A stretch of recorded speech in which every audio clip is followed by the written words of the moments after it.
अस्सलाम वालेकुम रीडर्स, कैसे हैं आप सब। हम हिबा और welcome to audio novel book part 10 के साथ हम हाजिर हैं। और हम कितने लकी हैं कि हम बगैर बोले अब पार्ट पोस्ट कर रहे हैं, वो भी जल्दी।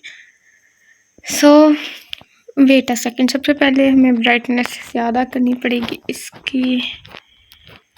इसके बाद हम स्टार्ट लेते हैं नावल इंतखाबे मन by Rabia Zeeshan, part 9 I think 10 हाँ पार्ट 10 है। तो बाकी आपको प्लेलिस्ट में मिल जाएंगे, चैनल की प्लेलिस्ट चेक करें, वहाँ पे आपको सारे पार्ट मिल जाएंगे। ठीक है, चलिए स्टार्ट लेते हैं। साहबजादे ज़रा टाइम घर के लिए भी निकाल है, परसों मेरे ख्याल में तुम्हारी ही बहन की शादी है। शाहाना बेगम ने मुराद को फिर से कहीं जाने के लिए तैयार देखकर झाड़ पलाई। वो कुछ दिनों से कुछ ज़्यादा ही मसरूफ़ रहने लगा था। जी मम्मा, मुझे पता है, और मेरे ख्याल में सारे अरेंजमेंट्स हो चुके हैं। बाकी जो हैं वो मुझे पता है, मैं देख लूँगा, आप बेफिक्र रहें। मैं अभी बस एक दो काम है जिन्हें शादी से पहले निपटाना चाहता हूँ।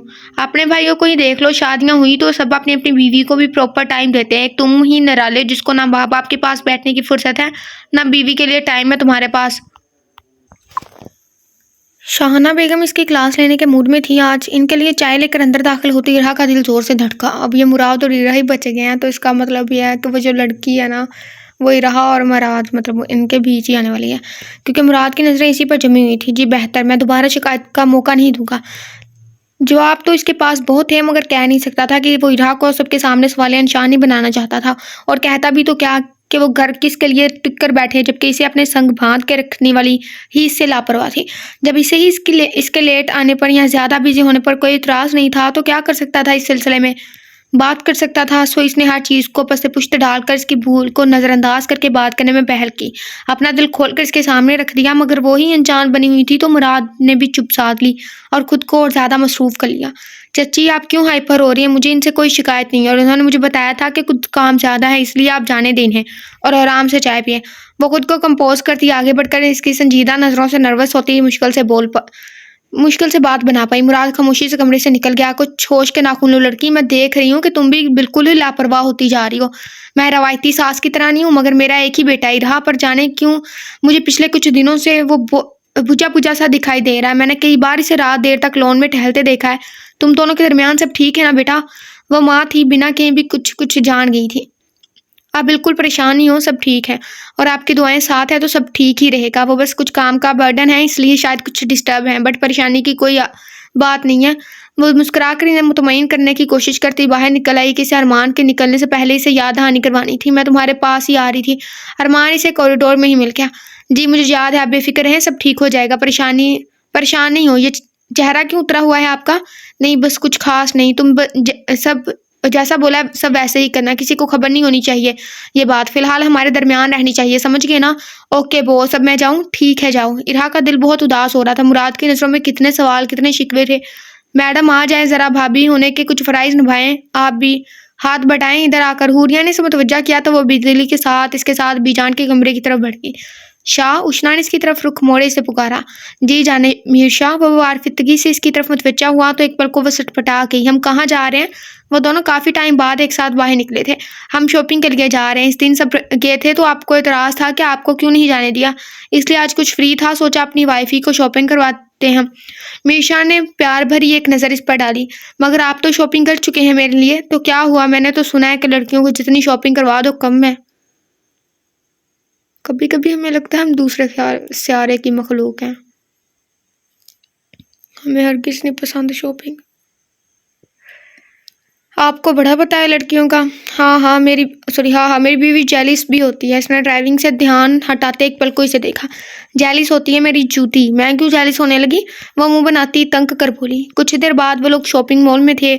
उष्णा सिर्फ सारी खानापरी के लिए थी, क्योंकि शॉपिंग तो वो खुद ही कर रहा था हमेशा की तरह, और उष्णा इसकी चॉइस को सराह रही थी कि इस बंदे का ज़ौक़ भी इसकी तरह कमाल था। शाह बस अब चले, मैं थक गई हूँ, मज़ीद नहीं चल सकती। इसे धड़ाधड़ शॉपिंग करते देख उष्णा ने टोका। नो प्रॉब्लम, मैं आपको उठा के भी ये बखूबी कर सकता हूँ, मुझे बिल्कुल मसला नहीं। मीर शाह और इसकी बातें मुझे नहीं, मैंने बोला ना अब चलते हैं, मेरा दिल घबरा रहा है यहाँ, पता नहीं क्यों। ओके आप यहाँ बैठे, मैं बस 1-2 चीज़ें पैक करवा लूँ फिर चलते हैं। वो उष्णा को बिठाते हुए खुद ज्वेलरी की शॉप की तरफ चला गया। उष्णा के लिए शॉपिंग करते हुए इतना लापरवाह हो गया कि इसे अकेला बिठा गया था। गार्ड्स भी बाहर थे। उष्णा बेदिली से इधर-उधर देख रही थी। घर से तो बहुत खुशगवार मूड में निकली थी, मगर अचानक ही जाने क्यों दिल घबराने लगा था इसका। अगर हमने सोच लिया ना कि ये इतने देर से इकट्ठे साथ खुश हैं, तो साथ ही मुसीबत आ गई। सोचना ही नहीं चाहिए था हमें। वो यूं ही अपनी हथेलियों को देखती सर झुकाए बैठी कि एक बच्चा इसके पास आकर रुका और फूलों का एक गुलदस्ता इसकी तरफ बढ़ाया। उष्णा ने सामने खड़े अनजान बच्चे को देखा जो गुलदस्ता अब इसकी गोद में रख रहा था। बेटा ये मेरा नहीं है। इसने जल्दी से इस बच्चे को रोका जो इसे जैसे आया था वैसे ही मुड़ने लगा था। आपके लिए ही है, उन्होंने कहा आपको दे दूं। बच्चे ने दाएं तरफ हाथ से इशारा किया। उष्णा ने जब नजर उठाई तो चेहरा पल में फक हुआ। यरखान ऐसे कुछ नाम है, यरखान नहीं शेर खान। शीन को भी साथ पढ़ना है, जैसे खामोश करवाने के लिए बोलते हैं ना, वो वाली 2 शीन लिखी हुई है। शेर खान नाम इसके लबों से टूट टूट कर अदा हुआ। पिलर की ओर में खड़ा वो शख्स बिलाशुबा वही था। वो वापस आ गया था। या अल्लाह, ये फिर से आ गया मेरी जिंदगी में आग लगाने मतलब सुकून के दिन अब खत्म होने को थे। या मेरे खुदा, कहीं मुझे शाह के साथ देखकर ये कुछ उल्टा सीधा ना कर दे। एक नज़र इधर डाली जिस शॉप पर मीशा गया था। इसने जल्दी से फूल उठाकर साइड में पड़ी डस्टबिन में फेंक के, मगर फूलों के साथ एक पेपर भी था। जाने इस पर क्या लिखा था। इससे पहले कि वो इसे खोलती या उठा के इसे भी डस्टबिन में फेंकती, मीशा इसे शॉप से निकलते दिखाई दिया। इसने हड़बड़ाकर पेपर उठाकर अपना हाथ चादर के नीचे छुपा लिया।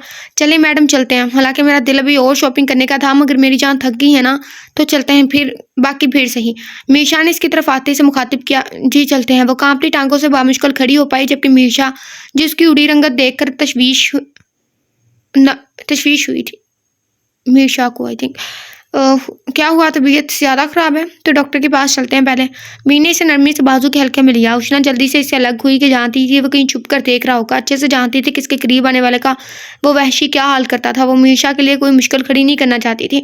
मीने शायद इसकी तबीयत की खराबी समझते हुए ज़्यादा नोटिस ना लिया और दोबारा से इसे अपने साथ लगाते आगे बढ़ा। उष्णा की हालत मारे खौफ के मजीद खराब हो रही थी। दिल किसी अनहोनी के डर से लर्जा था। मी ने एक नज़र इस पर डाली और बिना किसी चीज़ की परवाह किए झुककर इसे बाहों में उठा लिया। उष्णा का चेहरा डर के मारे लट्ठे की मानी सफ़ेद हुआ। इसने एक चौड़ नज़र मीशा की गर्दन के पास से मुंह ऊपर करके पीछे डाली। तवक्का के मुताबिक वो चेहरा मास्क से छुपाए हुए था, मगर आंखों से फूटते शरारे उष्णा को कांपने पर मजबूर करके। इस सबसे बेखबर मीशा इसे किसी अनमोल शय की तरह सीने से लगाए बेनियाजी से आगे बढ़ा था। हर आने जाने वाले रुककर इस शानदार से बंदे को और इसकी बाहों में सिमटी चेहरा झुका इस लड़की के नसीब पर सबको रिश्क हुआ।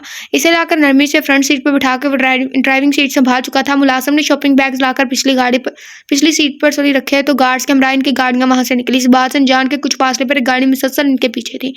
मीशा कुछ देर इसके पास रहा, जबकि इसकी हालत कुछ बेहतर हुई तो वो किसी ज़रूरी काम के लिए निकल गया, जिसके लिए इसे बार बार कॉल्स आ रही थी। उष्णा जानती थी जब तक वो इसे खुद नहीं कहेगी वो इसके पास हिलेगा भी नहीं, इसलिए इसने खुद को संभालते मीशा को यही शौक करवाया कि वो बिल्कुल ठीक है, अब वो अपने काम पे जा सकता है। मीशा को कायल करना भी कौन सा आसान काम था। जैसे तैसे करके वो उसे भेजने में कामयाब हुई थी। घर में शादी का माहौल था, इसे समझ नहीं आ रही थी कि क्या करे। कभी सोचती मीर को बता दे, मगर फिर मीशा के गुस्से को सोचती खुद ही इस ख्याल को रद्द कर देती, क्योंकि जिस तरह दिन भी मीशा और शेर खान आमने सामने हुए, इनमें से एक ही बचना था। और शेर खान की दरिंदगी को भी जानती थी और मीशा के गुस्से इसके जुनून से भी वाकिफ थी। जितना सोच रही थी इतना ही परेशान हो रही थी। 10 बजे के करीब वो कमरे में दाखिल हुआ तो कमरा खाली इसका मुंह चढ़ा रहा था। इसका मूड बुरी तरह ऑफ हुआ। वो कल रात भी कमरे में नहीं आई थी, बल्कि इस दिन से वो इसे कोई मौका नहीं दे रही थी। जाने कहाँ छुपी हुई थी। इसने गुस्से से मोबाइल निकाला और इसका नंबर मिलाया, मगर कॉल रिसीव नहीं की। इसने फिर नंबर मिलाया, नो आंसर। इसका दिमाग घूमा, सो टेक्स्ट लिख कर भेजा और फ्रेश होने चल दिया। कमरे में आई इससे पहले कि मैं आपको लेने आऊँ, शराफत से आ जाए। अगर 10 मिनट में आप मुझे कमरे में दिखाई ना दी तो मुझे अपने पास आने पर मजबूर पाएंगी।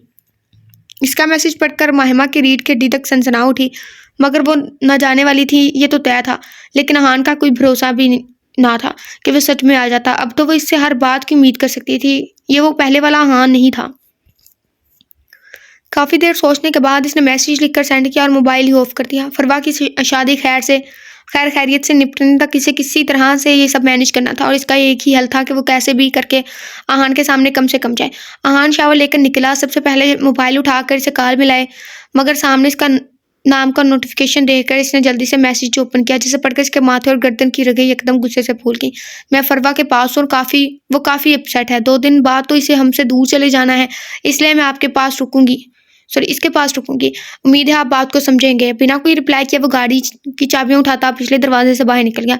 गाड़ी स्टार्ट करते इसने हारन देकर चौकीदार को गेट खोलने का इशारा किया। मेहमान ने इसकी गाड़ी का हॉर्न सुना तो जाने क्यों उठकर खिड़की का पर्दा उठाकर देखा। इसके देखते ही देखते गाड़ी जन से बाहर निकल गई। इस वक्त कहाँ गए होंगे? इसे बेचैनी ने आन घेरा। नींद अब कहाँ आनी थी? अजीब मुश्किल में थी जान। दिल और दिमाग की लड़ाई में वो पिस कर रह गई थी। दिल था कि इसके इख्तियार में ही ना रहा था। वो तो हान का पाबंद हो गया था, मगर दिमाग सरजनिश कर रहा था। फरवा सो चुकी थी, मगर वो करवट बदल बदल कर थक गई। नींद भी शायद हान की तरह इससे रूठ चुकी थी। हर कोई परेशान था, मगर सभी एक दूसरे से छुपा रहे थे। सब खुद को नॉर्मल और खुश जाहिर करने थे, वरना एक बार फिर से सभी उलझ चुके थे। रात के इस पहर हान जाने कहाँ भटक रहा था। सुबह का गया वो अब लौटा था, मगर मायूस सा फिर जाने कहाँ को चल दिया था। यह मुश्किल था, मगर महिमा चाहती थी कि वो यूं ही इससे मायूस होकर पलट जाए। वो इनके दरमियान गुजरी इस रात को अकेले में भी सोचने से डरती थी। मीशा शाम से गया अभी तक नहीं लौटा था। उष्णा का रवा रवा इसकी सलामती के लिए दुआ गो था। मीशा तो वैसे ही आजकल घर देर से लौटता था, तो नींद इरहा की आंखों से भी रूठी हुई थी। ये रात इसके लिए बहुत कठिन थी, जाने कब खत्म होनी थी। ज़ारून शाह मुसलसल सोई हुई रहा, हुरिया को देख रहा था और सोच में डूबा हुआ था। किसी की जिंदगी में कौन सा रुख खाने वाला था, किसी को खबर ना थी। आज चीज जाने क्यों लम्हों में ही सबके हाथों से निकल गई थी।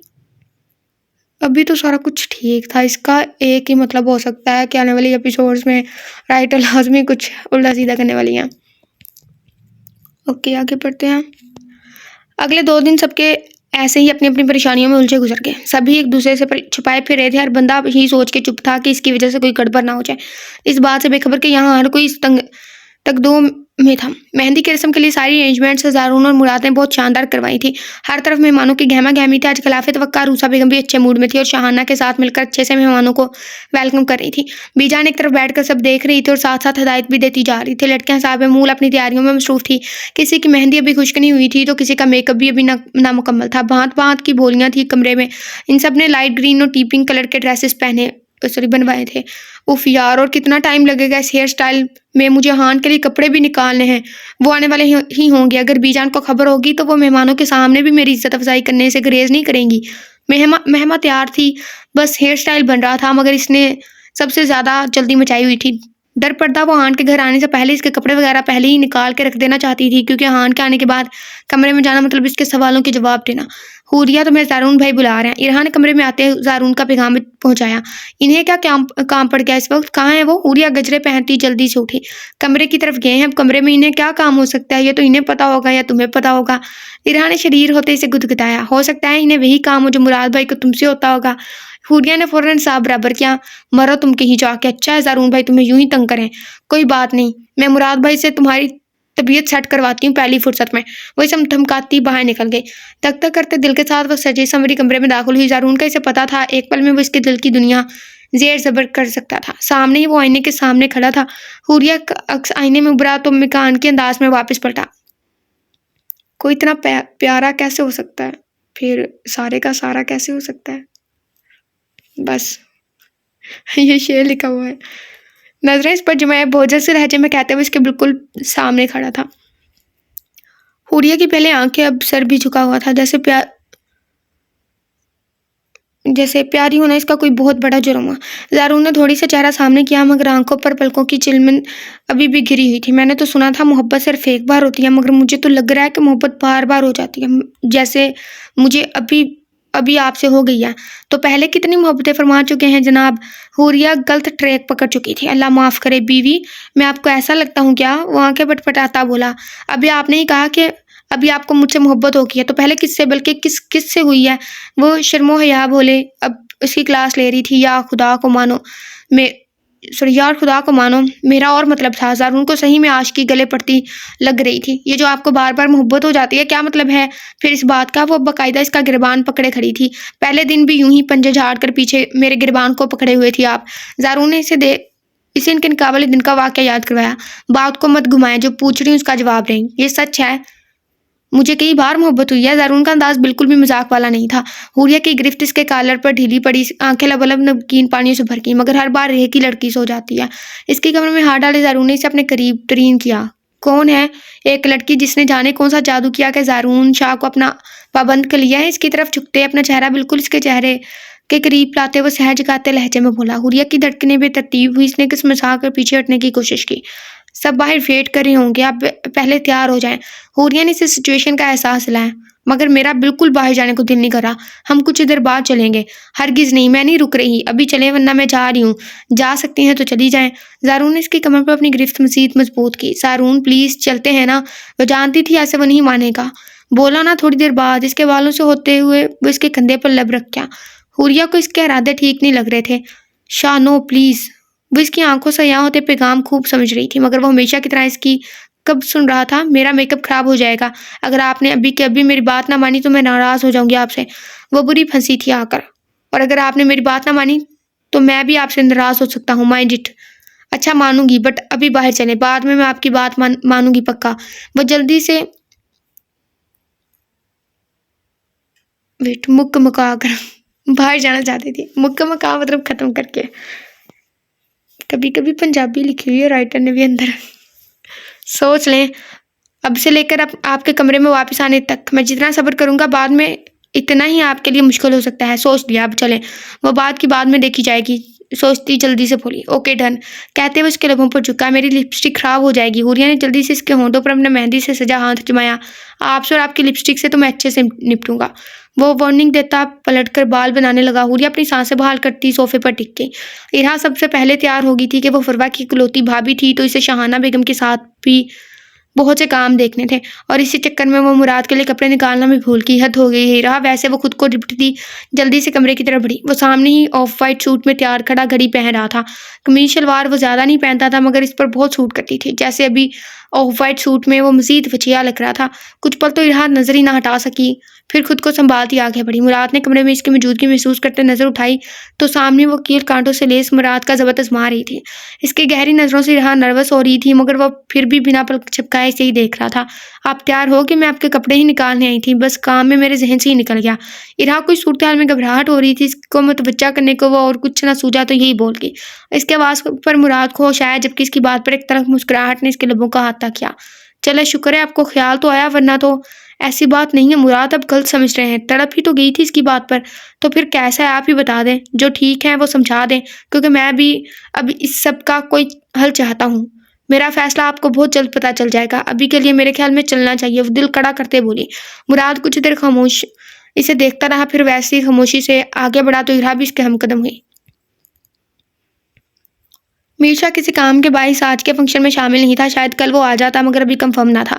उष्णा पर अजीब उदासी सी छाई हुई थी। जब तक मीरशा बाहर रहता इसका दिल परेशान रहता, हर लम्हा धड़का लगा रहता। लबों पर वक्त इसकी सलामती की दुआएं रहती थी। इसमें कोई शक ना था कि जितना प्यार जितनी इज्जत इसने उष्णा को दी थी कोई नहीं दे सकता। मगर यह भी सच था कि उष्णा के लिए भी दुनिया मीरशा से शुरू होकर मीरशा पर ही खत्म हो जाती थी। ये बात इसने कभी कही नहीं थी, मगर वो जानती थी कि इसके बिना कहे भी वो शख्स जानता था कि वो इससे मोहब्बत कैसे छुपा सकती थी, जो इश्क की मिराज तक पहुंचा हुआ था। दोनों एक दूसरे के लिए लाज़िम मलज़ूम थे। जहां इसे मीरशा से अकीदत की हद तक मोहब्बत थी, वहां मीरशा को जुनून की हद तक इससे इश्क था। अहान को अगले 2 दिन ऑफ करना था, सो बहुत से काम इसने आज ही निपटा दिए। मीरशा से जहां उन्होंने और बहुत कुछ सीखा था, वहीं ये भी इन सबको अच्छे से अजबर था कि जहां बात जिम्मेदारी की आए, जहां बात फ़र्ज़ की आए, जहां बात मुल्क की हो, वहां बाकी सब पीछे कर दो। वो सब जिस पोस्ट पर भी अपनी खिदमत सर अंजाम दे रहे थे, पूरी ईमानदारी के साथ अपना काम करते थे। फंक्शन शुरू होने में कुछ ही टाइम था। वो जल्दी से अपने कमरे की तरफ बढ़ा। जाने क्यों इसे लग रहा था कि वो तैयार से कमरे में मौजूद होगी, इसकी मुंतज़िर होगी। लबों पर नर्म सी मुस्कुराहट डर आई, मगर शेख चिल्ली के अंडों का टोकरा था कि गिरा जब भा करते खाली कमरे ने इसका इस्तकबाल किया।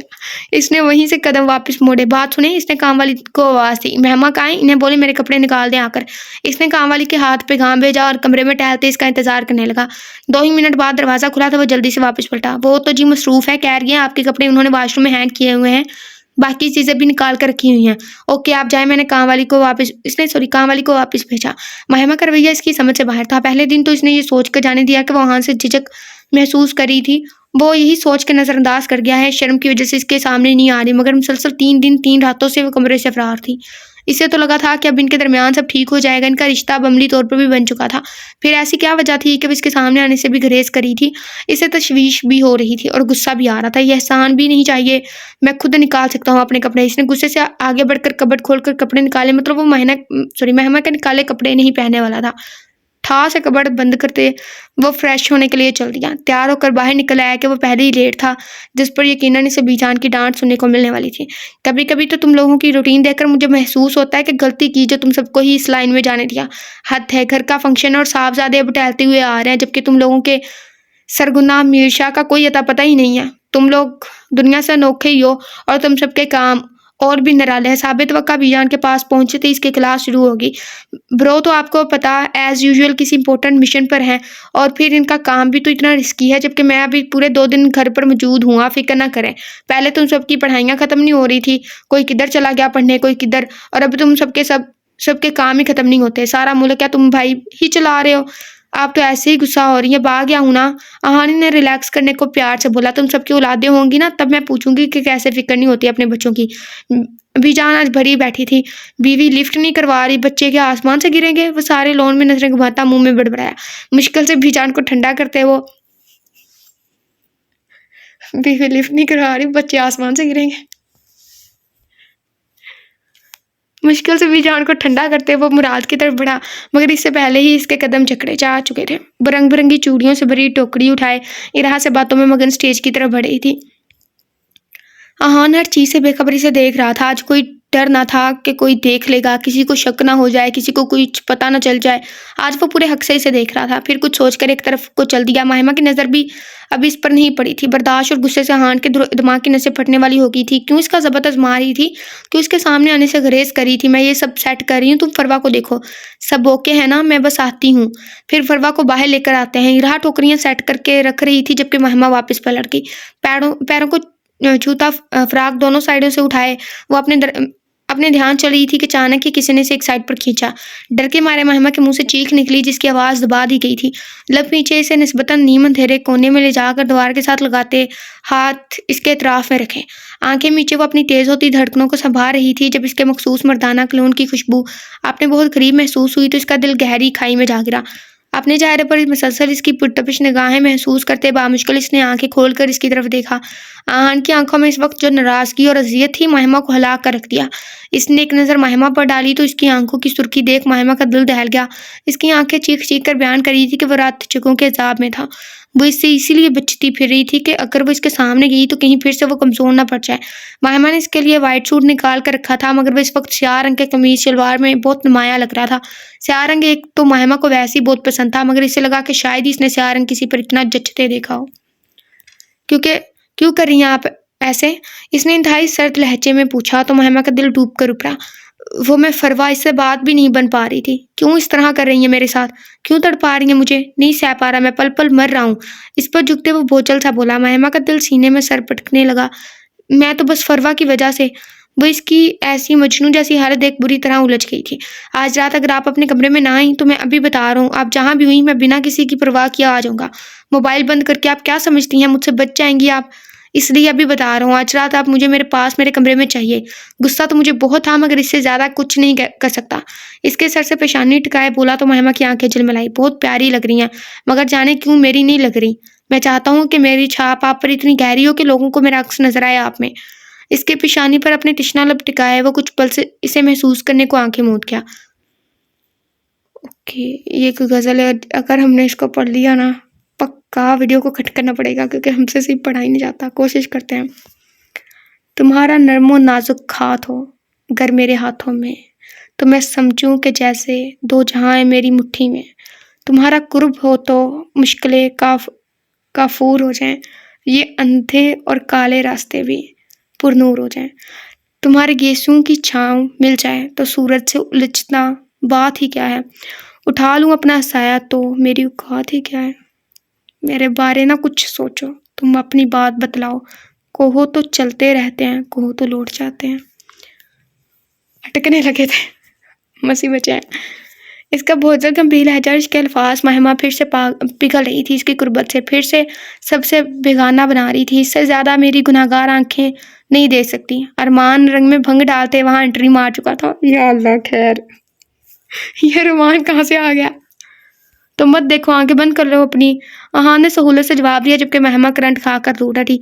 और रोमियो के जानशीन यूं खुलेआम इश्क लड़ाने से पहले ये तो देख लिया होता कि इसका भाई इधर ही मौजूद है। अगर इसने देख लिया ना, न जाने कौन कौन सी दफा लगा के अंदर करवा देगा तुझे। अरमान ने अपने तीन से डराया। इनका भाई तो जो दफा लगाएगा मैं देख लूंगा, तुम फौरन से पहले दफा हो जाओ, क्योंकि तुम्हें यहाँ हरगिज नहीं देख सकता। इनकी आपस तकरार से फायदा उठाते महमा वहां से फरार हो चुकी थी। अरमान, इससे पहले मेरे हाथों तुम्हारा कोई नुकसान हो जाए, दूर हो जाओ मेरी नजरों से। अहान ने दांत पीसते हुए कहा, अस्तगफुरुल्लाह, एक से बढ़कर एक चोटी का आशिक मौजूद है यहाँ। ओके जी।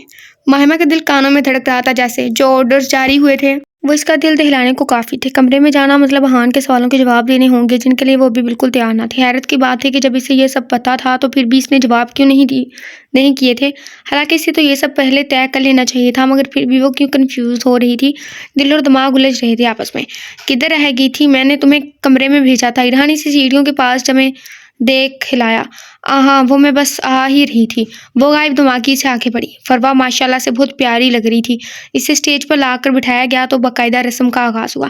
हर तरफ रौनकें बिखरी हुई थी, हंसते मुस्कुराते चेहरे, मगर हर चेहरा अपने अंदर कौन कौन सी परेशानियां छुपाए हुए था, ये सिर्फ वही जानता था।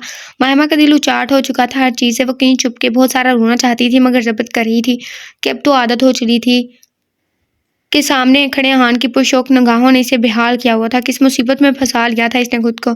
सब बड़े रस्म कर चुके तो उनकी बारी आई। जी तो नाजरीन, अब सबसे पहले तशरीफ लाती हैं शाह वली की सबसे बड़ी बहू इज्जत माब मिसिज मीर शाह। लेकिन मिस्टर मीर शाह चूंकि कुछ मसरूफियत की बिना पर शामिल महफिल नहीं है, तो इनकी जगह मैं अपनी भाभी माँ के साथ ये रस्म करूंगा। ठीक है ना भाभी साहिबा?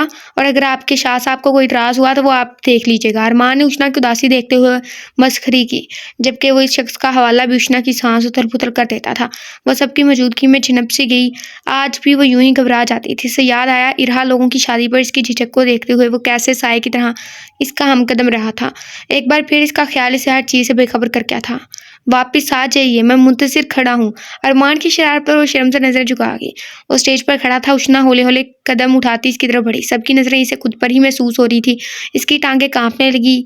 अब इसकी वैसे ही तबीयत खराब रहती थी, ऊपर से वो संगदिल भी जाने किन कामों में मसरूफ था। जिस दिन से शेर खान को देखा था हर वक्त परेशान रहती थी। अरमान ने झुककर एक स्टाइल से हाथ आगे बढ़ाया। उष्णा ने नासमझी वाले अंदाज में इसकी तरफ देखा, जबकि सब इसकी शरारतों से महसूस हो रहे थे। वो क्या है ना कि भाई की गैर मौजूदगी में तो मैं ये कर ही सकता हूँ। वो एक स्टाइल में बोला तो सबके कह के बुलंद हुए, जबकि उष्णा की हालत अब खराब हो रही थी। सबकी मौजूदगी में मारे शर्म की वो अरमान को ठीक से घूर भी ना पाई। थाम ले हाथ, किस्मत ऐसा नायाब मौके बार बार नहीं देती। वो फुल आशिकों वाला अंदाज अपनाए हुए था। मकसद उष्णा का ध्यान बटाना था। उष्णा इसका मजाक समझ चुकी थी, सो मुस्कुरा के हाथ बढ़ाया, मगर ये क्या, बजाय उष्णा का हाथ थामने के इसने हाथ पीछे हटा लिया। अगर ये मजाक था तो भी उष्णा को गुस्सा आया इस पर। शुक्र है भाई आप आ गए। मैं कब से इन्हें मना कर रहा हूँ कि भाई मुझे जान से मार देंगे, मगर ये बजिद थी कि मैं ही इन्हें हाथ थाम कर ऊपर लेकर जाऊं। अरमान की गुलफशानी पर जहां सब इसकी तेजी से बयान बदलने पर हैरान रह गई, भी उष्णा ऐन अपने पीछे इसकी मौजूदगी महसूस करके बुरी तरह नर्वस हुई। धड़कनों की रवानी यकदम ही तेज हो गई थी। तुमसे बाद में निपटता हूँ मैं, अरमान को वार्न करता वो 2 कदम आगे बढ़कर उष्णा के बराबर आया। एक गहरी नजर इसके सजे संवरे रूप पर डाली, फिर नरमी से इसका हाथ थाम कर स्टेज पर ले आया। रोबोट की तरह इसके साथ चल रही थी। डार्क ब्लू पैंट के साथ ऑफ वाइट शर्ट, जिसके बाजू ऊपर को फोल्ड किए हुए थे, स्याह घने बाल जिन्हें वो हाथ की मदद से सेट करा था। यकीनन वो अपना काम छोड़कर इमरजेंसी में पहुंचा था, मगर ऐसे रफसूलिये में भी बहुत शानदार लग रहा था। हाँ भाई, वो हीरो है, क्योंकि इसकी शख्सियत वैसे ही बहुत रौबदार थी। उष्णा को फरवा के साथ बिठाकर वो दूसरी जानिब आकर बरजमान हुआ तो उष्णा बामुश्किल खुद को इसके जहर से आज़ाद करवाते रस्म करने लगी, जबकि वो पूरी दीदा दिलेरी से इस पर नजर जमाए बैठा था, जिसकी वजह से उष्णा को मुश्किल पेश आ रही थी। महिमा बीजान ने महिमा को पास बुलाया। जी बीजान, आहान किधर है? बुलवाओ इसको, अब तुम दोनों को जाना है। वो यहीं थे बीजान, मैं देखती हूँ। ये मरहला तो खैर जैसे तैसे इसे सर करना ही था, सो खामोशी से आगे बढ़कर आहान की तलाश में नजरें घुमाई। इसने हाथ से इशारा किया, मगर वो एक साइड पर सारून के साथ शायद कुछ डिस्कस कर रहा था, इसलिए महिमा पर इसका ध्यान नहीं पड़ा। महिमा खुद ही आहिस्ता आहिस्ता आगे बढ़ी। इसकी हील्स इसे प्रॉब्लम कर रही थी। हालांकि इसकी हाइट छोटी हरगिज ना थी, मगर आहान की हाइट काबिल तारीफ थी, इसलिए सबने इसे हील्स पहनवाई थी कि वो हान के साथ खड़ी छोटी ना लगे। वो सहज-सहज कर कदम उठाती आगे बढ़ी थी कि दाएं साइड वाली टेबल पर बैठी लड़की खुले दिल से इनकी तारीफ में रतबुलसान थी। यार वो जो स्टेज पर बैठा है, हाय मेरा तो बस नहीं चल रहा कि मेरे पास कोई जादू और मैं इसको अपना बना लूं, मगर कमबख्त ऐसा पत्थर दिल है कि कभी कि किसी को नजर उठा के ही नहीं देखता। मैंने बहुत कोशिश की मगर हर बार नाकाम रही। बाबा ने भी बहुत ट्राई किया। हाँ, एक नहायत ही स्टाइलिश सी लड़की चूंकि शायद इनके बिजनेस सर्कल की होगी, मीर्शा को देखकर आहें भर रही थी। तुम कहाँ इतनी दूर स्टेज पर ताड़ी हो? ये पीछे ब्लैक सूट वाला मेरे दिल पर कब्जा जमा कर बैठ गया है। मेरे तो गर्दन दुखने लग गई है इसको मुड़ मुड़ के देख कर। जालिम जहाँ जाता है मेरी निगाहें पीछे पीछे ही सफर करती रहती हैं। आंखें निकाल कर इसको पीछे लगा दो, गर्दन भी सेट हो जाएगी आराम सुकून से। और किस्मत देखो, हमारी मैचिंग भी हो रही है। इसने अपने ब्लैक ड्रेस की तरफ इशारा किया तो बाकी लड़कियां इसकी बातें सुनकर हंसती। महिमा का दिल क्या है इन बेहया लड़कियों को उठाकर बाहर फेंक दो जो यूं पराए मर्दों को बिला झिझक ताड़ रही थी। कभी कभी तो दिल करता है सारे 2 नंबर काम शुरू कर दूं, फिर खुद ही अपनी माखबरी करवाऊं। एसी साहब बार बार इंस्पेक्शन के लिए आए, चलो इसी बहाने दीदार यार दुआ करेगा। अगर ये हैंडसम सा कमिश्नर मेरा हो जाए तो कसम से सारी दुनिया मेरी हो। जो इतना दूर हो के मुझसे बेहाल किए हुए क्या होगा अगर जो मेरे करीब आ जाए। उफ, वो जो भी थी इंतहाई बेबाक थी, जबकि इसके करीब आने वाली बात पर महिमा का दिल पसलियां तोड़कर बाहर आने को था कि वो जैसे जाने कितनी ही लड़कियां तस्खीर करने के ख्वाब सजाए बैठी थी। वो इसके इतने करीब आया था कि महिमा जिस्म पर ही नहीं इसकी रूह पर भी नक्श हो गया था। महिमा की आई थिंक ओके, मगर खबरदार साथ वाले को किसी ने देखा क्योंकि इस पर मेरा दिल बेईमान हुआ है। अच्छा, पूरी शादी में इनके अलावा कोई लड़का है ही नहीं हसीन तरीन, है ना? वैसे भी इनके अपने ही बहुत माशाल्लाह लड़के हैं, ज़ारून, अरमान, ये अहान, मीर, यही है ना? 4 ही हैं बल्कि, इतने नहीं है वैसे। वो एक था ना मुराद भी, सॉरी 5 है। ओके जी। कोने वाली सीट पर बैठी मोहतरमा ने भी शर्मानी की एक्टिंग करते अपने दिल का हाल बयान किया। यकीनन वो मोहतरमा ज़ारून शाह की बात कर रही थी। अगर हूरिया को पता चल गया तो वो इसके बाल अभी जूते मार मार के उतार देगी। महिमा को हंसी आई, सोच कर वो इनकी फजूल गोइयों से मजीद मुस्तफीद होती। ये पीछे से बिजान की आवाज़ पर इसे ध्यान आया कि इन्हें रस्म करनी है।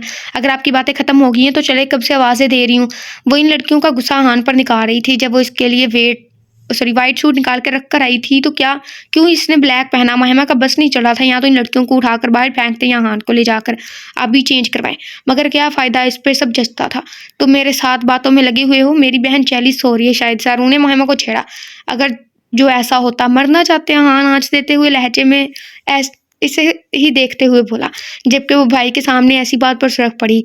नहीं भाई, वो बीजान इन्हें बुला रही हैं। इसने उंगलियां मरोड़ते मुद्दा बयान किया। अलबत्ता हान की बात को इसने इग्नोर कर दिया जिसे इसे इग्नोर कर रही थी। चलो जाओ तुम लोग, मैं भी जरा अपनी मोहतरमा को ढूंढ लूँ, जाने उस कुंभ के मेले में कहाँ खो गई है। ज़ारून इन्हें छोड़कर दूसरी तरफ बढ़ गया। महिमा अहान, ज़ारून के वहां सटते ही अहान इसकी तरफ मतवज्जा हुआ। जी, जाने क्यों इसकी सांसें रुकने लगती थी जब वो इसे यूं पुकारता था। बहुत ज्यादती कर रही हैं आप। यकदम ही वो इसका हाथ अपने हाथों में दबाता इसकी तरफ झुका। मैंने क्या किया? महिमा से बोला भी नहीं जाता था। एक तो आप इतनी हसीन लग रही हैं और दूसरा जाने क्यों इतने करीब आकर इतना दूर हो गई हैं।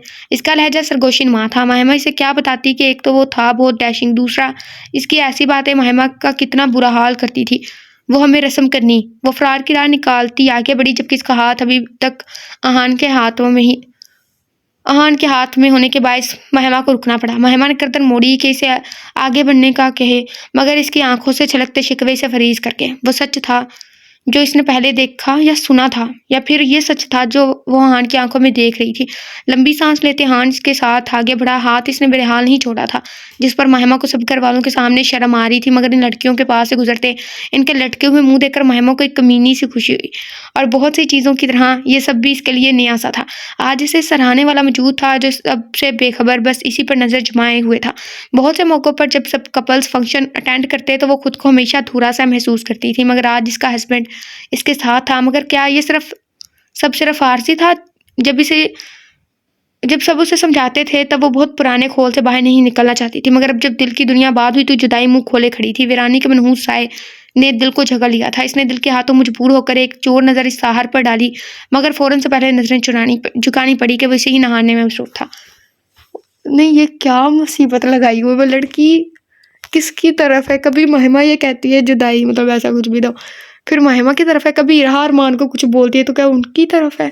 समझ से बाहर है कि मतलब वो लड़की, वो फ़ोन कॉल वाली लड़की किधर है? किसकी तरफ है? मतलब क्या सीन है उसका?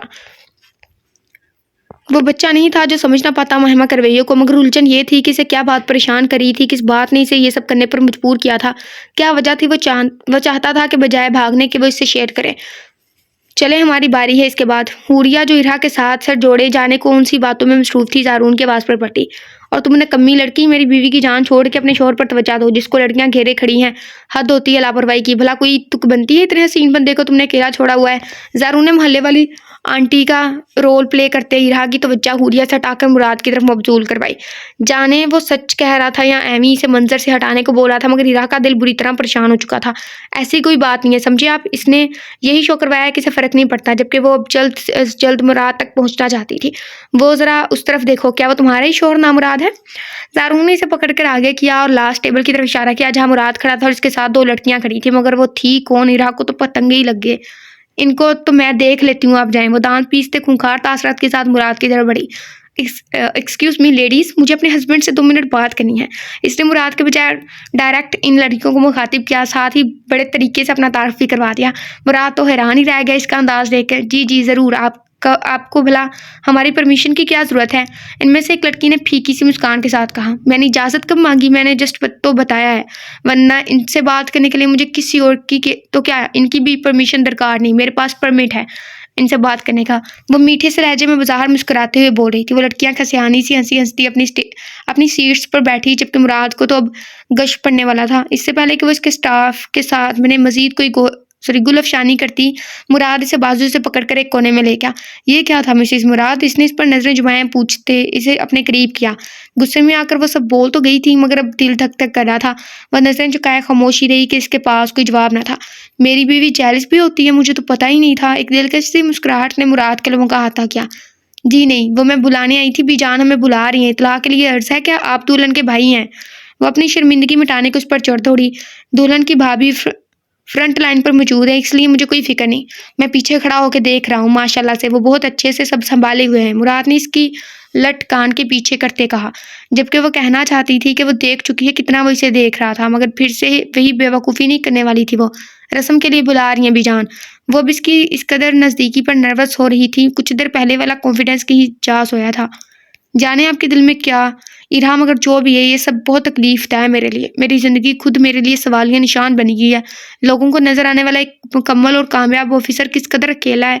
इसकी खांगी ज़िंदगी कितनी नामुकम्मल सी है। काश आप समझ पाती। मैंने बहुत मना किया था आपको कि मत करें ये शादी, मगर तब आपने मेरी बात नहीं सुनी। अब देखें हम कहाँ खड़े हैं। आप भी अधूरी, मैं भी अधूरा। इसकी बातें इरहा का दिल चीर रही थी, मगर वह मजबूर थी अभी। सो एक बार फिर इसके जज्बात को चलती खामोशी से सर झुकाए खड़ी रही। फरवा की शादी के बाद मुझे आपका फैसला आपके मुंह से सुनना है। मजीद मैं यूं खुद को तमाशा नहीं बनवा सकता। इनकार करना है तो भी करते हैं। मैंने पहले भी बहुत बार सुना है, एक बार और सही, मगर ये जानलेवा इंतजार तक खत्म करें। आपको अपने लिए जो बेहतर लगे फैसला कर लें, मगर खुदारा अब बस करें। जाने किस दिल से वो ये सब बोल पाया था। इरा खामोशी से वापस मुड़ी तो इसकी पुश्त को देखता वो बोझल सा दिल लिए इसके पीछे हो लिया। ज़ारून लोगों के बाद इन दोनों ने रस्म की। मुराद की बातों पर इसे रोना भी आ रहा था। जानती थी कि इसने बहुत ज्यादती की है, मगर वो क्या करती, वो मजबूर थी। इसने जैसे तैसे रस्म की, बामुश्किल एक दो पिक्स बनवाई और एक्सक्यूज करती स्टेज से उतर गई। पीछे मुराद उलझा सा खड़ा था। लास्ट पर अरमान ने इस रस्म की, साथ इसकी दहाइयाँ भी अरूज पर थी कि वो कब तक अकेला रस्म करे। इसे भी एज ए कपल रस्म करनी है। अच्छा भला आज चांस बना था, मगर वो देव एन टाइम पर नाजिल हो गया। वो अपने दिल की भड़ास निकाल रहा था। हद नहीं होगी, सबने अपनी अपनी शादियां करवा के आंखें बंद कर ली हैं। मैं जवान जहां मुंडा नजर नहीं आता किसी को। सब इसकी बातों पर हंस रहे थे। रात की रस्म अपने इख्तिताम को पहुंची। सब बहुत अच्छे से हुआ। चाय का लंबा दौर चला। काफी देर सब बातों में मसरूफ रहे। खुशगवार नशिस्त के बाद सब इधर उधर बिखर गए। महिमा की जान लबों पर अटकी हुई थी, क्या करे क्या ना करे, मगर जैसा तासर इसने हान के लहजे में देखा था, वो जितना मुस्तहकम इसका बात करने का अंदाज था, वो महिमा को बावर करवाने के लिए काफ़ी था कि इसने जो बोला है वो कर भी गुजरेगा। सो भलाई इसी में थी कि अपने कमरे में चली जाती। कुछ सोचते हुए जल्दी से आगे बढ़ी और राधा खान के कमरे में आने से पहले चेंज करके सोने का था। जल्दी जल्दी हाथ चलाते इसने अपना सारा हार श्रृंगार खत्म किया। हर लम्हा इसे धड़का लगा हुआ था कि कहीं वो आ ना जाए। जल्दी से चेंज किया और वो सब वहीं फेंकती, लाइट्स ऑफ करती, बिस्तर में घुस गई कि ये सब सुबह समेट लेगी, फिलहाल ये काम ज़रूरी था। कमरे की जामिद खामोशी में से धक-धक की आवाज़ साफ सुनाई दे रही थी। वो बहुत कोशिश कर रही थी खुद को नॉर्मल रखे, मगर दिल था जैसे सीने की दीवारें तोड़ते बाहर निकलने को था। जितना वो ज़हन से झटक कर सोने की कोशिश कर रही थी, इतनी ही बेचैनी बढ़ रही थी। क्लिक की आवाज़ पर इसका सांस कहीं सीने में अटका। आहान ने आगे बढ़कर लाइट ऑन की तो इसे झटका सा लगा कि वो कमरे में मौजूद थी, मगर सारी लाइट्स क्यों ऑफ थी, यहाँ तक कि साइड लैंप भी बंद था। फिर बात समझता वो मुस्कुरा कर आगे बढ़ा। कितना परेशान क्या था इस लड़की ने से।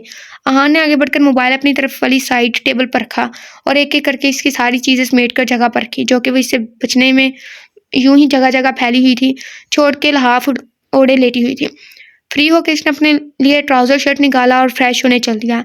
इसे गए हुए चंद मिनट्स हुए कि इसका फ़ोन बजने लगा। महिमा कंप्यूटर को ज़ोर से मुट्ठियों में पीछे लेटी हुई थी। कॉल दोबारा से आ रही थी। वो यकीनन शावर ले रहा था। महिमा ने ज़रा देर को मुँह बाहर निकाला और हाथ लंबा करके मोबाइल उठाकर साइलेंट पे ही कर दी, मगर स्क्रीन पर चमकते नाम पर इसका दिल जैसे किसी ने मुट्ठी में दबा लिया हो, आंखों में जैसे किसी ने मिर्चें डाल दी हो। इसने मोबाइल वापस रखा और जबरदस्ती से आंखें बीचती वो चेहरा छुपा गई।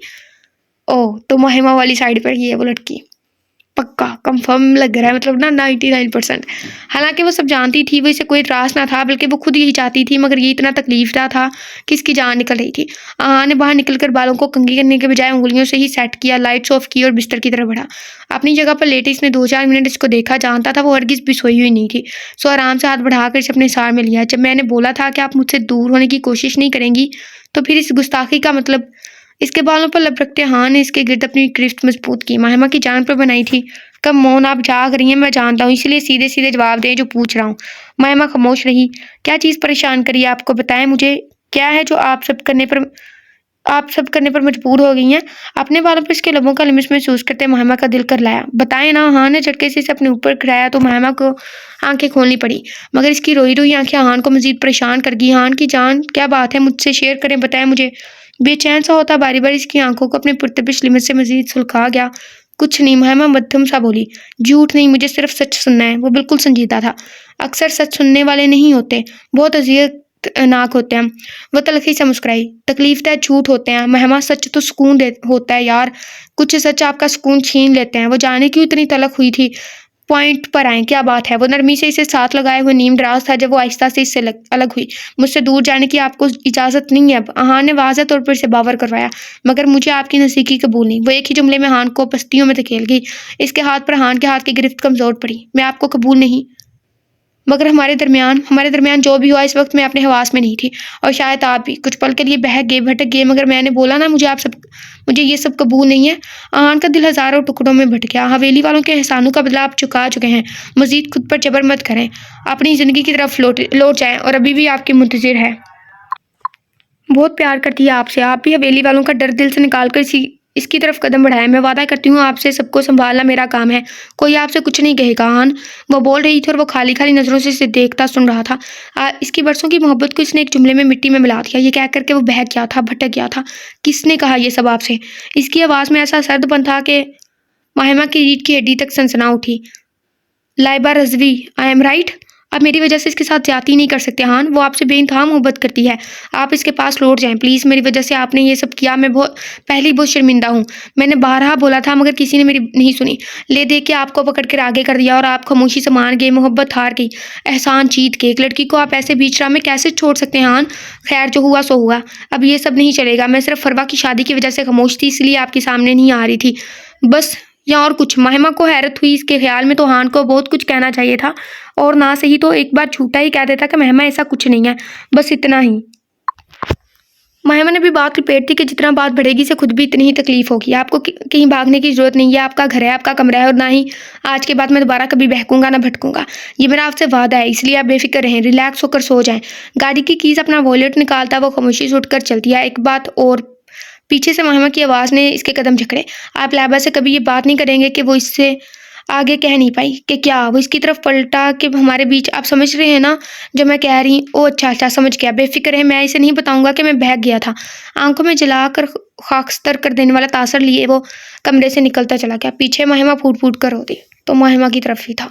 एक तो ये लाइव और रजवी, इसको तो गलत दबा दे हम कहीं जाके, क्योंकि बाकी किसी के दरमियान आ जाता हमें अफसोस नहीं था। एक तो इरहा लोगों के दरमियान नहीं आनी चाहिए लड़की या लड़का, मतलब क्योंकि उनका भी काफ़ी है, और दूसरा अहान के तो ख़ास तौर पे नहीं आनी चाहिए, क्योंकि अहान ने काफ़ी साल वेट किया है, पता नहीं कितने साल वेट किया है उसने, तो उसके दरमियान तो आनी ही चाहिए। एक तो ये लाइव और रजवी, इसका तो गला दबा दे हाँ जाके, बदतमीज़ कहीं की।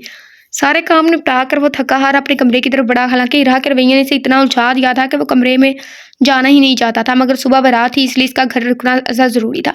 घड़ी रात के 2 बजा रही थी, जाने क्यों इसे नज़रअंदाज कर रही थी, ना कुछ बता रही थी। इस वक्त तो इतना थका हुआ था कि सिर्फ आराम करना चाहता था, इसलिए हर बात को झटकता आगे बढ़ा।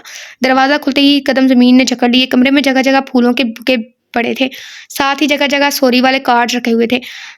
मुराद ना समझी वाले अंदाज में आगे बढ़ा। दरवाज़ा बंद करते इसने नज़र सोफ़े की तरफ डाली तो वो इसकी तरफ पुश्त किए हुए टेबल के पास नीचे बैठी थी। लिबास वो चेंज कर चुकी थी। मुराद ने रस्म के बाद से इसको नहीं देखा था, यकीनन इधर मसरूफ़ थी। वो मुराद के कदम खुद ब खुद इसकी जानिब उठे, जबकि अपने करीब इसके कदमों की छाप सुनते इसके हाथ कांपने लगे, दिल सर पर धोने लगा। इसकी तरफ से कोई पेशकदमी ना हुई तो वो हिम्मत करके उठी, मगर रुख कभी भी इसकी तरफ नहीं किया था। यूं ही रुख मोड़े खड़ी रही, वो भी जैसे ना बोलने की कसम खाए हुए था, मगर इसकी पुरतपिश निगाहों से इरहा की पुश्त जलने लगी थी। जैसे ये सब तो इरहा को ही करना था। सो गहरी सांस लेकर वो इसकी तरफ पलटी तो मुराद की नज़र सामने पड़े केक पर पड़ी, इसने एक नज़र केक पर और दूसरी नज़र इरहा पर डाली, जो गहरे मैरून रंग का पैरों को छूते नफीसा फ्रॉक पहने हुए थी, जो उसकी गोरी रंगत पर खूब खिल रहा था। मैरून कलर की लिपस्टिक से सजे याकूती लब इसकी बर्दाश्त का इम्तिहान ले रहे थे, मगर वो कमज़ोर नहीं पड़ना चाहता था। क्या पता वो कह दे इरहा से, वो कोई भी उम्मीद कर सकता था। क्या पता वो क्या कह दे। Happy birthday to you. निगाहें झुकाए वो मध्यम सुरों में बोली। मुराद को वाकई झटका लगा। इसे याद नहीं था बिल्कुल भी, क्योंकि वो सेलिब्रेट नहीं करता था, मगर इरहा को इसकी बर्थडे याद थी, और फिर इतना सारा एहतमाम, सारी थकान पल में कहीं जा सोई थी। यह सब थोड़ी देर पहले तो नहीं था। मुराद का इशारा सारी डेकोरेशन की तरफ था, जो कि इतने खुफिया तरीके से कब हुई किसी को खबर ही नहीं थी। ये सब अरमान ने किया। हाँ, अरमान ही कर सकता है ये सब। चलो इसकी शादी पर हम इसका उधार चुका देंगे, नो प्रॉब्लम। वैसे तो मैंने कभी सेलिब्रेट नहीं की, मगर आपने ये सब किया, मुझे अच्छा लगा। Thanks my lady. मुराद ने नरम से मुस्कुराहट के साथ इसका शुक्रिया अदा किया और इसका हाथ थामे सोफे पर बैठ गया। चलो केक कट करते हैं। इसने नाइफ इसके हाथ में थमाई, फिर ऊपर अपना हाथ जुमाया। वो बिल्कुल इरहा के साथ जुड़कर बैठा था। इसकी नज़दीकी और फिर इसके वजूद से उठती परफ्यूम की खुशबू इरहा का कॉन्फिडेंस लो हो रहा था। सारे जिस्म में सनसनाहट सी हो रही थी। इसने इसका हाथ अपने हाथ में थामे केक का छोटा सा पीस कट किया और इरहा की तरफ बढ़ाया। ये सब प्लान तो इरहा का था, मगर अभी से ये सब फ्लॉप होता दिखाई दे रहा था। इसके हवा से काम नहीं कर रहे थे। मुंह खोले भाई, कहाँ खो गई हैं। मुराद का रवैया बिल्कुल नॉर्मल था, लेकिन कुछ देर पहले वाली नाराज़गी कहीं नहीं थी। इरहा ने छोटी सी बाइट ली और कांपते हाथ से इसने इसके हाथ से केक का पीस लिया। क्या सुलतन तो इसे पहले मुराद को खिलाना चाहिए था कि बर्थडे इसी की थी, मगर इसकी सहर अंगेज पर्सनैलिटी इरहा का सब बुलाए दे रही थी। ध्यान बार बार भटक रहा था। इसने नज़रें झुकाई, केक मुराद की तरफ बढ़ाया, मगर मुराद ने इसकी कलाई थाम कर रोक दिया। जब आप मुझसे नज़रें मिलाकर खिलाएंगी तब खाऊंगा। इरहा बुरी फंसी थी। इसने कोशिश की, मगर जाने क्यों पलकों की झालर उठने से इनकारी थी। प्लीज़ खा लें, इसने इल्तिजा की। मेरी तरफ देखें। मुराद ने दूसरे हाथ से इसकी थोड़ी को पकड़कर इसका चेहरा ऊपर किया। इसकी जज्बों से लबरेज आंखों पर एक ही नज़र डालकर वो बेहाल थी। मुराद को हंसी आई। क्या ये वही रहा थी जो किसी से नहीं डरती थी? हाँ, मुराद के साथ वो हमेशा से तमीज़ के दायरे में रहती थी, मगर शादी के बाद से तो मुराद की तरफ देख ही नहीं पाती थी। इतना क्यों शर्माने लगी थी? मुराद ने इसकी मुश्किल आसान करते केक की बाइट ली। मेरा गिफ्ट, वो मैं लाती हूँ। वह जल्दी से उठी कि इसे तो खुद बहाना चाहिए था इसके पास उठने का। गिफ्ट अगर मैं अपनी पसंद से लेना चाहूँ तो? क्या? इरहा की धड़कनें बेतरतीब हुई। डरे नहीं, आपकी इस्तात से ज़्यादा नहीं मांगूंगा, इसने इरहा की घबराहट देखते कहा, मगर इरहा को लगा जैसे इसने तंज किया हो। आपका कुछ वक्त चाहिए, जब भी आप दे सकें, कोई जल्दी नहीं है, जब आप ईजी हो बता दीजिएगा। वक्त? इरहा को हैरत हुई। मेरे ख्याल में इंसान के पास किसी को देने के लिए सबसे कीमती चीज़ इसका वक्त है। मुझे भी आपका कुछ वक्त चाहिए, जो सिर्फ मेरे लिए होगा। हम कहीं दूर चलेंगे, मैं आपके साथ दूर तक चलना चाहता हूँ। चाहे हमारे दरमियान कोई बात ना हो, मगर फिर भी मैं आपके हाथ थामे कदम कदम आपके साथ चलना चाहता हूँ। जब आप फ्री हों, जब आपका दिल करे, तब बता दीजिएगा। एंड अगेन थैंक्स इस सरप्राइज़ के लिए। मुझे वाकई बहुत पसंद आया आपका ये सब मेरे लिए करना। इसका गाल थपथपाता वो उठा और फ्रेश होने चल दिया। इरहा ने धक धक करते दिल को मुश्किल से संभाला कि इतने में ही इसकी बस हो गई थी। आगे कैसे मैनेज करेगी? लड़ती लड़ती टांगों से उठकर इसने इसका गिफ्ट निकाल निकालकर ड्रेसिंग टेबल पर रखा कि ये इसने शॉपिंग वाले दिन ही ले लिया था। फिर एक बहुत इंपॉर्टेंट चीज़ भी साथ रखी और जल्दी से लाइट्स ऑफ करके वो बिस्तर में घुस गई। मुराद शावर लेकर निकला तो कमरे में सिर्फ नाइट बल्ब की रोशनी फैली हुई थी और मोहतरमा हाफ ओढ़े लेट चुकी थी। मुराद खामोशी से आगे बढ़कर आईने के सामने खड़ा होता बाल बनाने लगा जब नज़र गोल्डन रैपर में लिपटे एक बॉक्स पर पड़ी। यकीनन कोई गिफ्ट था जो इरहा ने इसके लिए लिया होगा। बॉक्स के नीचे एक कार्ड था। मुराद जानता था विशिंग कार्ड होगा, फिर भी इसने कार्ड खोला। मध्यम सी लाइट में पढ़ा नहीं जा रहा था। इसने मोबाइल की टॉर्च ऑन की। आपके लिए इस दिन की क्या अहमियत है मैं नहीं जानती, बट मेरे लिए ये दिन बहुत स्पेशल है क्योंकि आज के दिन आपको मेरे लिए इस दुनिया में भेजा गया था। Happy birthday husband. आज तो वो झटकों पे झटके दे रही थी। मुराद को यकीन नहीं हो रहा था ये इरहा ने लिखा है इसके लिए, जबकि दूसरी तरफ इरहा जानती थी कि इसका लिखा कार्ड पढ़ा है। ये सोच इसकी धड़कनों में तलातम मचा चुकी थी। विशिंग कार्ड के साथ एक सॉरी वाला कार्ड भी था। इसने वो कार्ड खोला। जानती हूँ कि आपको बहुत परेशान किया है, मगर मैंने कुछ भी जानबूझकर नहीं किया। मेरे अंदर का गिल्ट मुझे आगे बढ़ने नहीं देता। मैं बहुत कोशिश करती हूँ मगर मुझसे नहीं हो पा रहा। मैं खुद अपनी गलती पर खुद को माफ़ नहीं कर पा रही। मैंने आपको बहुत हर्ट किया है, प्लीज़ माफ़ कर दे। बहुत कोशिश की कहने की मगर नहीं कह पा रही, इसलिए लिख दिया है इसमें। मुराद को इस पर ढेरों प्यार है। पागल लड़की जाने अंदर ही अंदर कब से घुट रही थी। आपने बोला था कि मेरा जो भी फैसला हो बता दूं, तो मेरा फैसला भी मैं इस कार्ड की बैक साइड पर लिख दिया है। बाकी जो आपका फैसला होगा मुझे मंजूर होगा। मुराद ने जल्दी से कार्ड की साइड पलटी। मैं अगर कह दूं कि तुम बिन नामुकम्मल हूं तो क्या तकमील मुमकिन है? एक लाइन में इरहा ने सब कह डाला था। अगर वो नामुकम्मल था तो वो भी अधूरी थी। इसके वजूद की तकमील इसके शोर से थी। मुराद ने बारहा इस लाइन को पढ़ा कि कहीं इसकी नज़र का धोखा तो नहीं। फिर पलटकर कंबल में छुपकर लेटी हुई अपनी बीवी को देखा। मुराद को अपने अंदर आसूदगी सी उतरती महसूस हुई। कार्ड वहीं रखते हुए इसकी तरफ बढ़ा। इस लम्हे का इंतजार इसने सालों से किया था। इसके कदमों की आहट पर इरहा ने कंबल पर अपनी गिरफ्त मजीद मजबूत की। इसकी इस हरकत पर मुराद के लब मुस्कुराए। बिना कुछ कहे वो चुपचाप खड़ा रहा। जब काफ़ी देर तक किसी तरफ से कोई पेशरफत ना हुई तो इरहा ने एक साइड से मुंह बाहर निकाल कर बाहर के हालात का जायजा लेने की कोशिश की, मगर नज़र सामने खड़े मुराद पर पड़ी तो वो गड़बड़ाकर मुंह कंबल में छुपा दी। इरहा डूब मरो तुम। इसने खुद को लंतन किया, जबकि इसकी हरकत पर मुराद का कहका इसे मजीद शर्मिंदा कर गया। शराफत से उठ जाएं, मुझे नींद आ रही है सच्ची। वो कंबल मुठियों में भींचे हुए बोली। मैं भी कमरे में सोने ही आया था, मगर जगाने का सामान भी आपने ही कर रखा था। ऐसा सरप्राइज, ऐसी तैयारी, अब कुछ दाद तो बनती है ना। वो मुसलसल मुस्कुरा रहा था। इरहा की धड़कनें बेतरतीब हुई। मिसेस मुराद, 1 मिनट से पहले आप मुझे मेरे रूबरू चाहिए। इसने अपने असली संजीदा लहजे में कहा तो इरहा की जान पर बनाई। इसकी बात तो वो तब भी रद्द नहीं कर पाती थी जब वो नापसंदगी का इजहार करती थी। कुछ जाके अब कुछ देर शीशो पिंच के बाद वो कोई राह ना दिखते हुए खामोशी से उठी, कपड़े दुरुस्त किए और इसके सामने कुछ फासले पर जा खड़ी हुई। तो फिर क्या सजा मुंतखब की है आपने अपने लिए? बाजू सीने पर बांधे वो सीधा मुद्दे पर आया। इरहा का सर मजीद झुक गया कि ये सर तो शायद हमेशा ही इसके सामने झुका रहना था कि वो खुद इसे एक गैर महरम के साथ होटल के कमरे से पकड़ कर लाया था। इसका कसूर माफ़ किए जाने वाला नहीं था। वो खुद ही खुद को अपनी गलती पर अभी तक माफ़ नहीं कर पाई थी, तो मुराद कैसे करता जो अपनी मामूली सी चीज़ों को लेकर भी हद से ज़्यादा पोसेसिव था।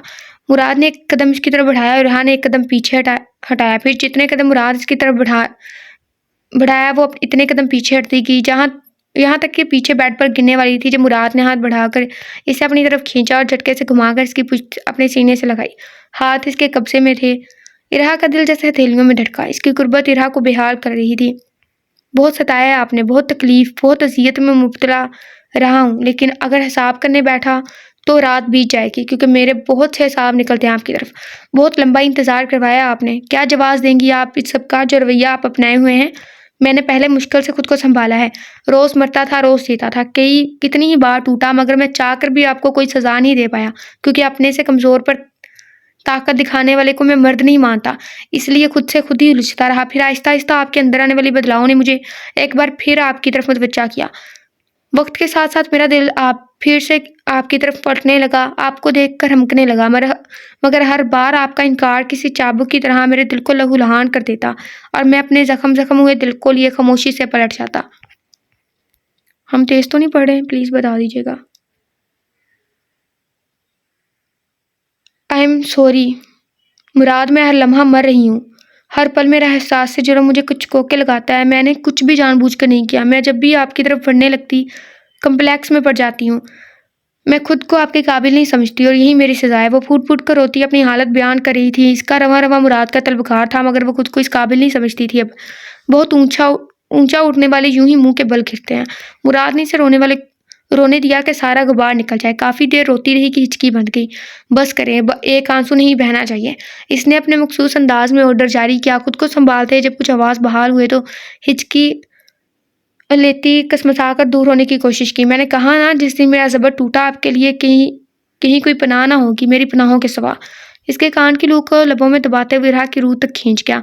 जो मैंने पढ़ा है, क्या इसमें आपकी दिल की रजामंदी शामिल है? क्या मैं वाकई आपको कबूल हूँ या ये कोई समझौता है? इरा तड़प ही गई इसकी आखिरी बात पर। मैं आपके साथ रहना चाहती हूँ। सारी दुनिया से कट कर रहना पड़ा तो रह लेंगी?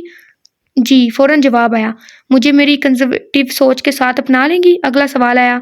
इरा जानती थी इसकी ऐसी जाने कितनी ही बातों ने इस शख्स को तकलीफ़ दी थी, मगर अब इसे इसको सब बताना था, यकीन दिलाना था। मैंने बहुत पहले ही खुद को आपकी ज़ात तक महदूद कर लिया है। इरहा ने मुस्तहकम लहजे में जवाब दिया।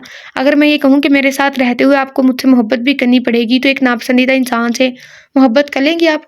इसके बालों में मूंछ छुपाए इसके लहजे का दर्द इरहा को बर्छी की तरह लगा। मुझे इस सारी दुनिया में सबसे ज़्यादा मोहब्बत मुराद शाह से है। मेरी हर आती-जाती सांस को अकीदत है मुराद शाह से। इसने सर पीछे मुराद से के सीने पर टिकाते पुरसुकून लहजे में इतराफ़ किया कि वो शख्स था इस काबिल कि इससे इश्क किया जाता।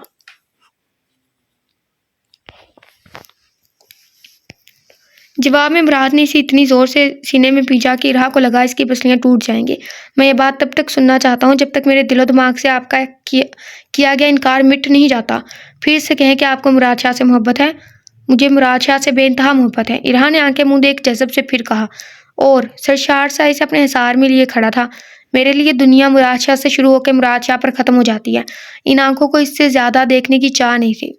मेरा दिल पाबंद है मुराद शाह का। इसने खुलकर इजहार किया। इसका हर लफ्ज़ मुराद की एक-एक तकलीफ़ को चुनकर इससे पुरसुकून करा था। तुम्हारी खुशनुमा आँखों पे वार दूँ खुद को, तुम्हारी दिलनशीं बातों को मेरी उम्र लगे। मुराद ने झुककर इसे बाहों में उठाया तो वह धक-धक करते दिल के साथ इसकी शर्ट मुठियों में पीछे मुँह इसके सीने में छुपा के मुराद ने घुटना फोल्ड करते नरमी से इसे बेड पर उठाया और हाथ इसके अतराफ में रखे इस पर झुका। इरहा बंद आंखों से भी इसकी आंखों से छलकते मुतालबात जानती थी। वैसे तो मैं पढ़ चुका हूँ, मगर फिर भी आपकी इजाज़त दरकार है। क्या आप मुझे इजाज़त देती हैं कि मैं आपके बहुत करीब आकर हम दोनों को और हमारे रिश्ते को मुकम्मल कर दूँ? गंभीर से लहजे में पूछे गए इस कदर खुले सवाल पर इरहा का सांस सीने में अटका। क्या मुझे इजाज़त है कि मैं ये जानलेवा दूरियां कुर्बतों में बदल दूँ? मुख्तलिफ अल्फाज के साथ वही सवाल इसके सामने था। बिलाशुबा इस शख्स के अल्फाज का चुनाव भी इसकी तरह कमाल का था। बोले ना, मैं ज़बरदस्ती का कायल नहीं हूँ। अगर ऐसा होता तो हमारे दरमियान ये फासले अब तक जाने कितनी बार सिमट चुके होते। मैं आज भी आपकी हाँ का मुंतज़िर हूँ। वो भला क्या कहती? वो तो इसकी इतनी सी गुर्बत थी, बर्दाश्त नहीं कर पा रही थी। मुराद, मैं मर जाऊंगी। वो चेहरा हाथों में छुपा गई। मुराद सब कुछ जानते बूझते इसे सता रहा था कि इसने भी मुराद को बहुत तड़पाया था, बहुत इंतज़ार करवाया था। अब इसकी बारी थी और उधार रखना तो मुराद को आता ही ना था। सो अच्छे से इसकी जान हवा किए हुए था। ओके, रिलैक्स, जब आप चाहेंगी तब सही। वो मुस्कुराहट दबाते कहता पलटा। इरहा ने फ़ौरन से पहले इसका बाजू थाम कर इसे रोका। इसे लगा वो नाराज़ हो गया है। अब तो इसकी नाराज़गी का सोच के ही जान निकलती थी इसकी। मुराद ने पलट कर इसे देखा, जो आंखें मज़ीद ज़ोर से मीठी हुई थी। मुराद मज़ीद इस पर झुका और अपना कान इसके मुँह के बिल्कुल पास किया। चले कान में बता दें, मगर मैंने बोला ना, आपके मुँह से सुनने का मुतमनी हूँ मैं। मुराद आज इसे बिल्कुल भी बख्शने के मूड में ना था। इरहा की जान पर बनाई क्या इसका लिख कर बता देना काफ़ी ना था, और अब बाजू पकड़ कर रोकना इसको समझ नहीं आया था। मगर नहीं, वो मुराद शाह ही क्या जो अपनी बात से पीछे हट जाए। एक तो वो इतने करीब था कि इरहा की धड़कनों में तूफान बरपा था, दूसरा इसकी जज्बे छलकाती नजरें, ऊपर से इसका मुतालबा इरहा का दिल बंद होने को था। मुराद नहीं कर हद लड़की, ऐसी भी क्या मदहोशी तरह आंखें खोल कर देखने की जहमत कर लें। मैं भी कुछ फासले पर हूँ, अभी तो कुछ किया ही नहीं। आपकी अभी से नहीं करें शुरू हो गई है। इरहा को लगा वो मर जाएगी। दोबारा अगर कभी मुझसे दूर भागने की या मुझे इग्नोर करने की कोशिश की तो बिल्कुल रायत नहीं करूँगा। मुराद ने इस पर तरस खाते इसकी जान बख्शी की और झुककर इसके माथे पर मुहर सबत की। इसका मोहब्बत और क़िद्दत भरा लिमस महसूस होते ही इरहा को अपना अरसा सा वजूद मोतबर लगने लगा। इसके महरम ने इसकी गलती को माफ़ करके इसे अपनी कुर्बत से इसका खोया हुआ मान वापस लौटा दिया था। वो सोचों में डूबी ही थी जब इसे अपनी सांसें मुराद की सांसों के साथ उलझी हुई महसूस हुई। इसके अमल में बहुत शिद्दत थी। इरहा का सांस बंद होने को था, मगर वो शायद अभी पीछे हटने के मूड में ना था। मज़ीद कुछ देर वो और शराब होकर इसने इसके लबों को आज़ादी बख्शी। इरा गहरे-गहरे सांस लेकर अपनी सांसें बहाल कर रही थी, जबकि गहराइयों में लंबे-लंबे सांस लेने के नतीजे में नज़र आते उतार-चढ़ाव ने इसे मज़ीद बहकाया। वो शर्ट उतारते एक बार फिर इस पर झुका। इस बार इसके लब जहाँ थे, इरा की जान लबों पर अटकी। इसने काँपते लरजते हाथों से इसके बालों को मुट्ठी में खींचकर पीछे हटाने की कोशिश की, मगर रिज़ल्ट उल्टा ही निकला। वो इसके दोनों हाथ एक हाथ में जकड़कर मज़ीद मनमानियों पर उतराया। मुराद, मेरी जान, ये सब बर्दाश्त करना आपकी मजबूरी है कि ये वक्त मेरे बहुत सालों का हिसाब चुकाने का है।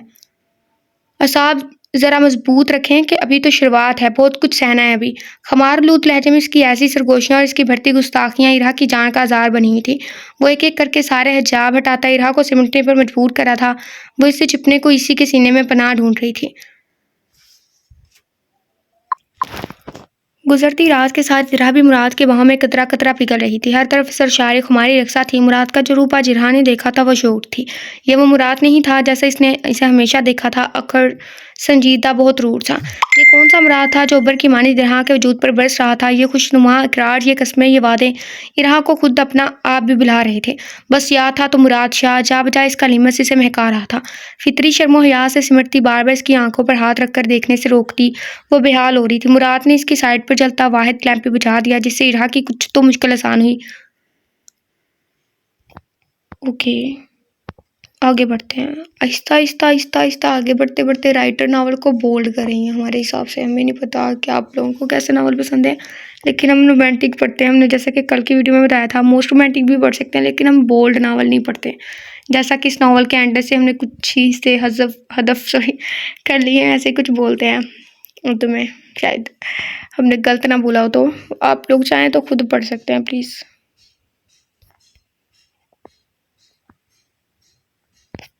क्योंकि राइटर प्रीटी नाइसा लिख रही थी, मतलब रोमांटिक लिख रही थी। वो मिर्ज़ा की स्टोरी लगा लें, मतलब स्टार्टिंग से मिर्ज़ा की स्टोरी, फिर इसके बाद स्टार्टिंग से ज़ारून शाह की और मुराद, बल्कि हमें बहुत पसंद था मुराद और शाह का कपल ऐसे।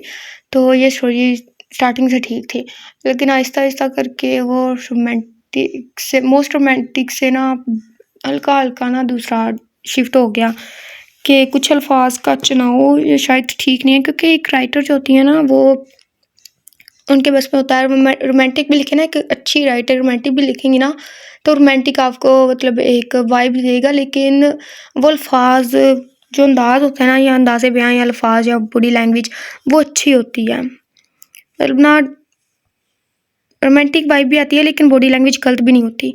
तो इसमें बॉडी लैंग्वेज हमें थोड़ी सी ऊपर नीचे लग रही है शायद, तो हम ज़्यादा कर रहे हैं, लेकिन अभी लग रहा है। खैर देखो आगे, खैर वेट अ मिनट। अच्छा गाइज़, यहाँ पे पार्ट को एंड करते हैं, अगले पार्ट में मिलेंगे। अल्लाह हाफिज़, अपना बहुत सारा ख्याल रखिएगा, और मे बी के जो नेक्स्ट पार्ट हो वो एंड वाला पार्ट हो, और वो थोड़ा सा लॉन्ग हो जाएगा, 1.5-2 घंटे का हो जाएगा, और लेकिन वो एंड वाला होगा मे बी इंशाल्लाह। तो इसके साथ ही हम नावल, एक अगला नावल स्टार्ट कर देंगे। तो हमें बताएं कि हम कौन सा नावल स्टार्ट करें, मतलब जो लॉन्ग हो, और ताकि उसको पार्ट में डिलीवर करके ना पढ़ा जा सके, डिवाइड करके, सॉरी। जो शॉर्ट्स है ना, वो तो हम वैसे ही एक बार ही पढ़ देंगे। बाकी लॉन्ग सा नावल अगर आपके जहन में कोई है तो हमें बताएं, हम वो रीड कर देंगे, ठीक है, पार्ट में रीड कर देंगे, ताकि आप लोगों को आसानी हो, सॉरी हमें भी आसानी हो और आप लोगों को भी, क्योंकि ज़्यादा लॉन्ग हो जाता है ना, फिर वो वीडियो देखते भी नहीं है अक्सर लोग। तो आप लोग हमें बताइए लास्ट में, ठीक है। अगली वीडियो में मिलते हैं, यानी कि कल। अल्लाह हाफिज़, अपना बहुत सारा ख्याल रखिएगा।